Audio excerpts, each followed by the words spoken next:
Kena kopi ya pergi.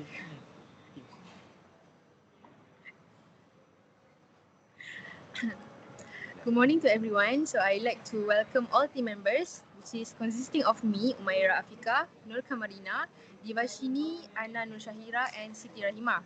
And thank you for being on time for today's session. So before we begin, let me briefly state our objective for this meeting. So in this session, each member will present their proposed solution to the problem statement, which is students experiencing heavy academic workloads often lack proper coping strategies, resulting in emotional exhaustion, irritability, and reduced motivation to complete tasks. So our goal today is to listen to each proposal clearly and identify which ideas can be combined or refined further for our final project. So next, I will quickly review the agenda. Each member will have 3 minutes to present their proposed solution. And the total meeting duration is 20 minutes, including a short wrap-up at the end. And the presentation order will be Nur Kamarina, Divashini, Anna Nur Shahira, Rahima, and lastly, me myself. So please keep your explanations concise and focused so we can stay within the limit. And if needed, I will gently remind you when your time is almost up. So with that, let's begin to, I would like to invite Nur Kamarina to start with her presentation. Thank you, Mara Africa. Okay, so I'm going to start our first discuss, which is as a student in the Faculty of Science and Technology, we all know that what this period feels like. It's a midterm season, right? Quizzes every week, assignments coming non-stop, and several exams happening at the same time. The pressure is real, and many of us are still trying to catch our breath. With such a heavy workload, students often struggle to keep up. Many push themselves to the limit, which is they're going to staying up late, skipping the meals, and forcing themselves to continue even when they are exhausted. Because we don't always have the right coping strategies. Emotional exhaustion, irritability, and losing motivation become common. But the real issue appears when this stress continues for too long. Unmanaged academic pressure doesn't just affect our grades, it impacts our mental and physical health. Students may experience burnout, loss of focus, anxiety, or even depression. And sometimes we stay silent because we think struggling is a sign of weakness. The longer we ignore the stress, the worse our performance and well being become. One practical way to cope with this pressure is by creating a balanced routine. This means giving our body and mind to the basic care that they need, which is we can adequate sleep helps to restore energy and improve concentration. Proper meals give the brain the fuel it needs to think clearly. And also, we also can have like a regular relaxation time, like even short breaks can reduce stress and keep us mentally stable. A balanced routine doesn't mean working less, it means working smarter. When we take care of ourselves, academic work becomes more manageable and we perform better without sacrificing our health. So today, I encourage all of us to pay attention to our well-being. Let's stop normalizing burnout and start choosing balance. If you overwhelmed, pause, and if you tired, rest, and if you see someone struggling, support them. Together, we can create a healthier study environment, one where success doesn't cost us our mental health. That's all from me. Thank you. Thank you, Nur Kamarina, for the point given. So next, I would like to invite Devashnik Morrison to justify your point. Thank you to the chairperson. Me, Divashni, myself, I would like to say that most of the students face severe difficulty initiating tasks due to the chronic fatigue. The reality is that highly motivated students face an increasingly heavy academic workload coupled with an insufficient knowledge of effective time management. The chronic state of overload results in severe emotional exhaustion, heighten the irritability towards peers and staff, and a marked reduction in motivation required to complete coursework successfully. Unfortunately, the solution is lie in implementing the Pomodoro technique, which is a structured 25-minute work or 5-minute break cycle. The Pomodoro technique provides immediate control over the workload by replacing overwhelming marathon study sessions with manageable focus sprints. Therefore, find a reliable timer on your phone, computer, or even a kitchen clock and set it for 25 minutes right now. Therefore, start your first focus Pomodoro today and reclaim control over your study life. And that's all from me. Thank you. Thank you, Divashni, for the points given. So next, I would like to call Anna Nur Shahira for justify your points.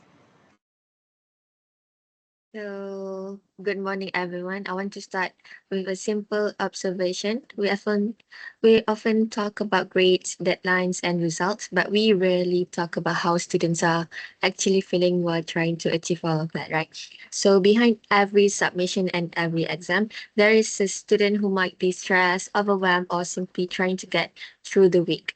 So, this gap between expectation and well-being is what caught my attention. So, through our analysis, we found that many students are struggling to maintain their mental well-being because the academic workload, just like what Devashni said, is constantly demanding. So it's not just the number of tasks, it's the pace. Students move from one assignment to the next with very little recovery time. So when this happens, those without proper coping strategies start to experience emotional strain, low motivation, and difficulty staying focused.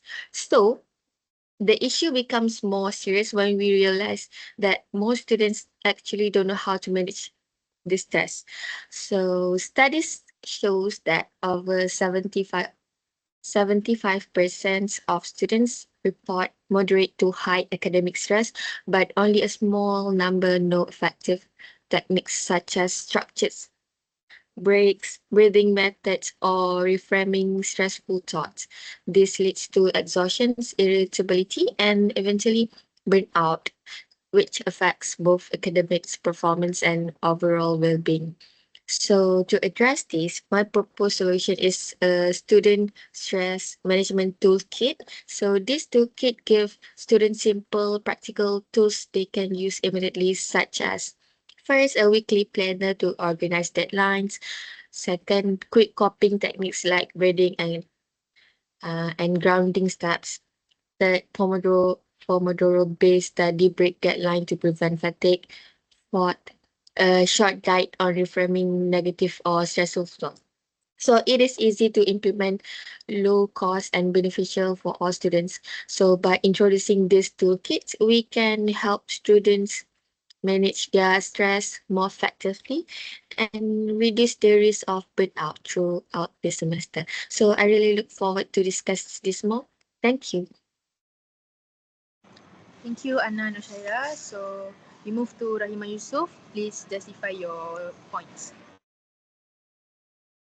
Okay, thank you, the chairperson. I will now focus on the practical solution that directly address accessibility barrier, which is digital counseling platform.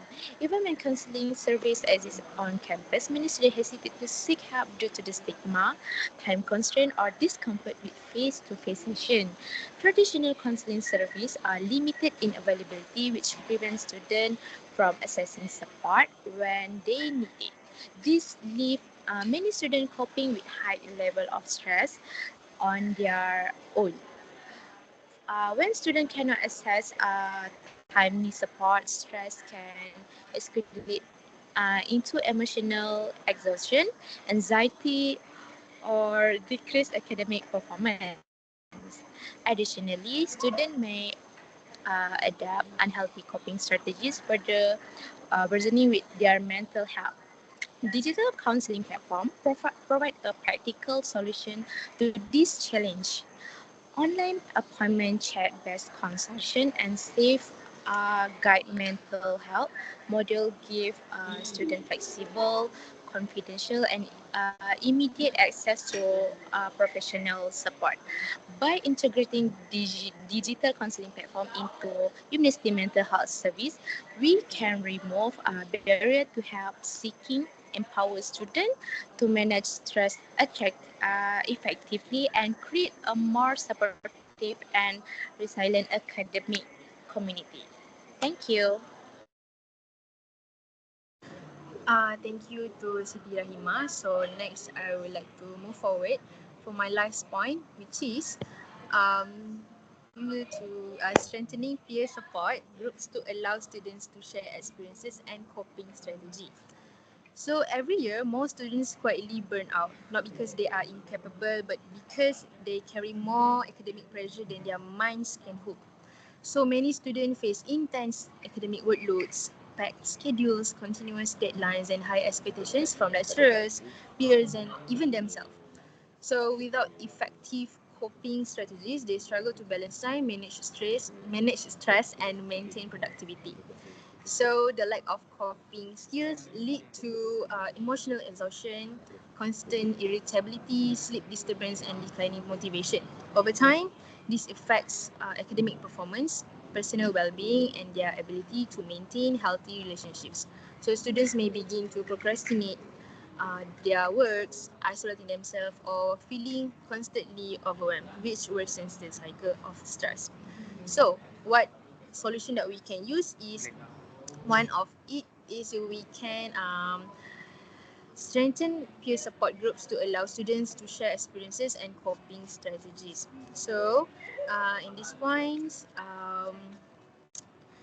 it, they can openly share their academic struggles, emotional challenges, and personal coping strategies. When students connect with peers who face similar pressures, they realize they are not alone, which significantly reduces feelings of isolation and emotional overwhelm. So peer groups also serve as a platform for exchanging practical stress management techniques, study methods, and time management tips that have been effective for others. So these interactions help students develop healthier coping mechanisms while building a sense of belonging and community.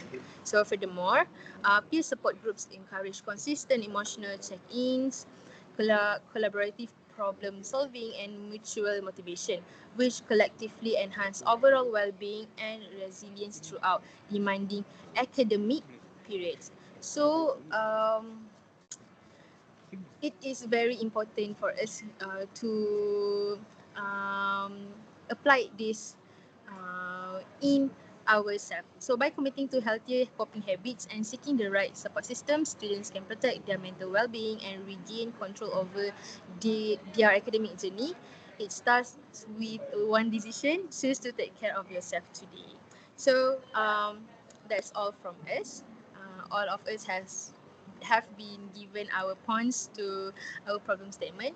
So thank you to all for you guys contribute in this pitching session, and the evaluation and decision making will happen later during the professional meeting assessment in week 13 or 14. So thank you for your participation.